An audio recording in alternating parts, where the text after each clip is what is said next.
اعوذ باللہ من الشیطان الرجیم، بسم اللہ الرحمن الرحیم۔ آرگینن کا ٹاپک چل رہا ہے، جیسے کہ آپ جانتے ہیں کہ آرگینن 6 ایڈیشن جو آج کل زیر استعمال ہے ہومیوپیتھی کے اندر، اس کی دفعہ نمبر 1 کی بات کریں گے آج ہم، جس میں ڈاکٹر ہنیمان صاحب فرماتے ہیں کہ طبیب کا اعلیٰ اور واحد مقصد بیمار کی صحت بحال کرنا، یعنی اسے اچھا کرنا ہے۔ آرگینن پیرا نمبر 1 یعنی ایفورزم نمبر 1 میں ہنیمان صاحب فرماتے ہیں The physician's highest calling, his only calling, is to make sick people healthy, to heal as it is termed۔ آپ لوگوں کے گوش گزار کرتا چلوں کہ ڈاکٹر ہنیمان صاحب نے جو یہاں لفظ ٹرمڈ یوز کیا ہے، اس کی وضاحت کچھ اس طرح سے ہے۔ ہنیمان صاحب فرماتے ہیں کہ یہ طبیب کا کام نہیں کہ وہ قوت حیات کے اندرونی عمل اور کیفیت اور نامعلوم اندرون جسم میں امراض کے سرچشمہ کے متعلق خالی خولی مفروضات اور قیاسات کا ایک جال بن کر علاج کے نام نہاد دستور و ضوابط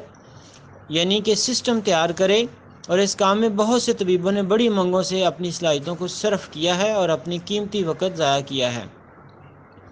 طبیب کا یہ بھی کام نہیں کہ وہ امراض کی ظاہری علامات اور ان کے اسباب کی بے شمار تشریحات میں اپنا دماغ کھپائے، تشریحات میں موٹے موٹے اوراق اور ناقابل فہم الفاظ اور اصطلاحات استعمال کرے تاکہ نہ سمجھ اور عام لوگوں سے عالمانہ بیان سمجھتے ہوئے مرعوب اور متحیر ہو جائیں، لیکن بیماری میں مبتلا دکھ انسانیت کراہتی رہے، اسے کوئی آرام یا سکون حاصل نہ ہو سکے۔ اسے نظریاتی طب کا نام سے موسوم کیا جاتا ہے، یعنی تھیوریٹک میڈیسن کے نام سے موسوم کیا جاتا ہے۔ اگر اس ایفورزم نمبر 1 کا بنیادی مقصد دیکھا جائے کہ وہ اصل میں ہنیمان صاحب کیا فرما رہے ہیں اور کیا کہنا چاہ رہے ہیں، وہ یہی ہے کہ ہم جو ایز اے ہومیوپیتھ جو بیمار بنی نو انسان ہیں،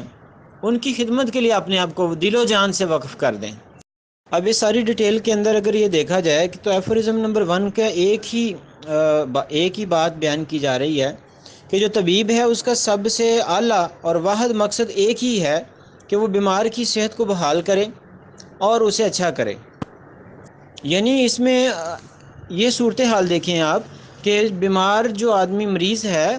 اس کو جس طرح کی بھی تکلیف ہے، وہ روحانی ہے، جسمانی ہے، وہ خوف میں مبتلا ہے، وہ تکلیف میں ہے، یا جس طرح کے معاملات میں بھی وہ ابھی گھرا ہوا ہے اور پریشان ہے، اس پریشانی کو صحت کے حوالے سے جو پریشانی اس کو لاحق ہے، اس صورتحال سے اس کو باہر نکالے اور صحت کی طرف لے آئے۔ تو یہ اس ایفورزم کا مقصد اور مطلب ہے کہ معالج یہ اپنے پیش نظر رکھے کہ اس کا ایک جو مقصد واحد مقصد ہے وہ ایک ہی ہے کہ مریض کو شفا یابی کی طرف لے کے آنا ہے۔ اب یہ جو مقصد ہے دوسری ساری چیزوں کی جو نفی کرتا ہے، جیسے کہ اگر مریض کو ہم جو ہے نا کسی اور انداز سے لے لیں، کوئی اور مفروضے قائم کر لیں اور اپنے انداز سے نظریات قائم کر کے اپنے نئے سسٹم تیار کر لیں، اور بڑی بڑی جو مرعوب کرنے والی باتیں ہیں، عالمانہ باتیں ہیں، اس طرح کے ناقابل فہم اصطلاحات اور الفاظ استعمال کر کے لوگوں کو مرعوب کیا جائے، لیکن اس کے برعکس ان کی تکلیف کو رفع نہ کیا جائے،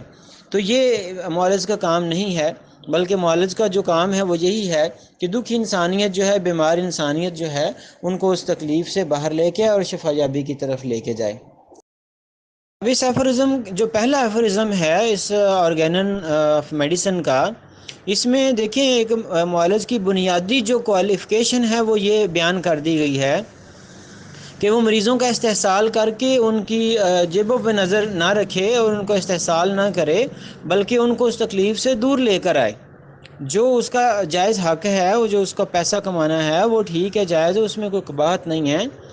ایسا نہ ہو کہ وہ ان کو استحصال کرنا شروع کر دے اور ان کو اس طرح کے موٹے موٹے الفاظوں اور تشریحات کے ذریعے مرعوب کر کے صرف ان کا ٹائم پاس نہ کروائے، بلکہ ان کو اگر اچھے طریقے سے سمجھتے ہوئے ان کی بیماری کو، ان کے مسائل کو، ان کی مشکل کو، ان کی تکلیف کو اچھے طریقے سے سمجھنے کے بعد محنت کر کے اس کے کیس کو لے، اور محنت کرنے کے بعد اس کے اچھے طریقے سے سلیکشن آف ریمیڈی کی جائے، اور تاکہ وہ جلد از جلد صحت یاب ہو سکے۔